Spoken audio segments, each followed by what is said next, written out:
Tidak pernah ada umat manusia bangsa manapun yang benci kepada orang yang berbuat baik. Sepanjang zaman, dari Nabi Adam sampai hari kiamat, tidak ada yang benci kepada orang yang berbuat baik. Hanya mereka benci kepada orang yang memperbaiki keadaan. Maka betapa banyak orang-orang alim yang baik di dunia ini. Betapa banyak orang-orang alim yang baik di Indonesia ini. Tapi yang dimusuhi hanya satu, Habib Rizik saja. Kenapa? Karena beliau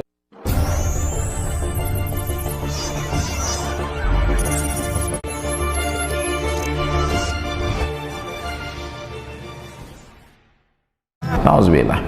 Maka ini penyebab ciri-ciri akhir zaman yang kata Rasulullah ketika ditanya oleh Ummul Mukminin Aisyah, sayakunu fi akhir zaman al-qasafu wal qadhafu wa rajmu.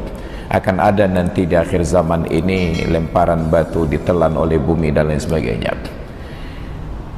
Apa pertanyaan Ummul Mukminin Aisyah? Aqalilun fina as-salihuna ya Rasulullah? Apakah orang-orang yang soleh di kalangan kami sedikit ya Rasulullah?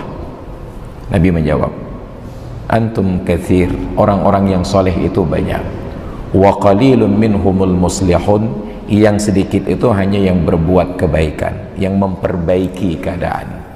Maka tidak pernah ada umat manusia bangsa manapun yang benci kepada orang yang berbuat baik. Sepanjang zaman, dari Nabi Adam sampai hari kiamat, tidak ada yang benci kepada orang yang berbuat baik. Hanya mereka benci kepada orang yang memperbaiki keadaan. Kita sholat jamaah gak ada yang benci kita, semua senang ke kita. Kenduri diundang ke warung kopi, ditraktir, semua selesai. Tapi jangan pernah ajak mereka sholat berjamaah. Cobalah kawan-kawan yang setiap hari traktir kita untuk minum makan tersebut karena kita sholat berjamaah, coba ajak mereka sholat berjamaah. Hanya 3 kali kita sempat ditraktir lagi, setelah itu mereka menghindar. Hei dadu yang kaat bakat mayangannya. Itu baru mengajak berjamaah. Belum lagi kalau kita menasihati mereka buang-buang waktu di warung kopi.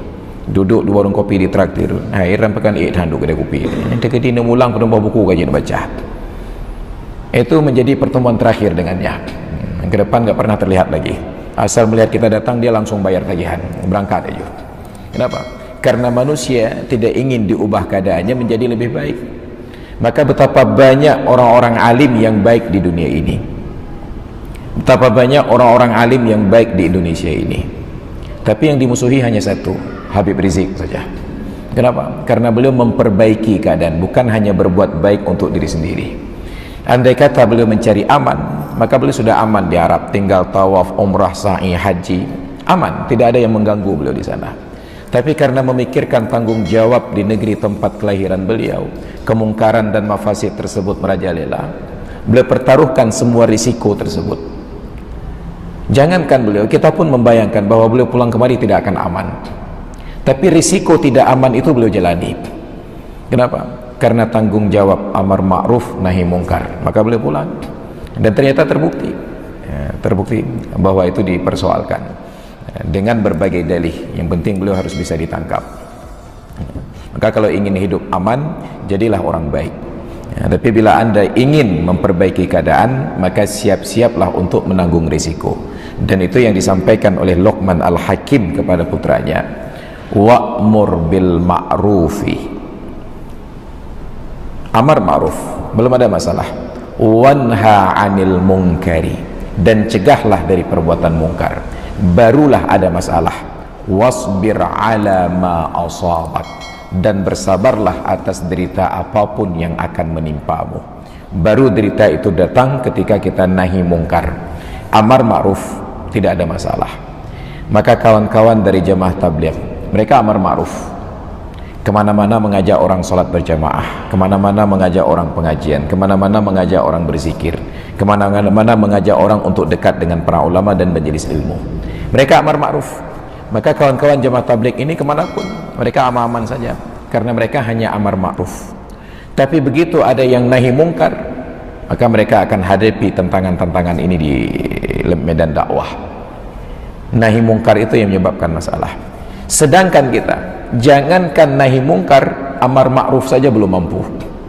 Maka betapa lemah keimanan kita. Saat azan berkumandang, hanya keluar diam-diam sendiri menuju masjid, bahkan lupa mengajak orang yang kita bayar minumannya dan makanannya untuk salat berjamaah.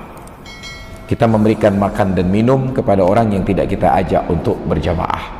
Maka nauzubillah, ini persoalan kita. Ada golongan yang menjalankan amar ma'ruf nahi mungkar, mungkin dalam hal ini dalam tanda kutip FPI. Ada golongan yang amar ma'ruf belum sampai nahi mungkar, mungkin kawan-kawan dari kalangan jamaah tabligh. Ada yang paling bawah, sudah tidak amar ma'ruf, tidak pula nahi mungkar seperti kita. Nah, dan kita belum terbawah sekali, karena ada lagi di bawah kita, ada yang mungkar saja perbuatannya ya. Dan kita masih bersyukur, masih berimbang antara ma'ruf dan mungkarnya.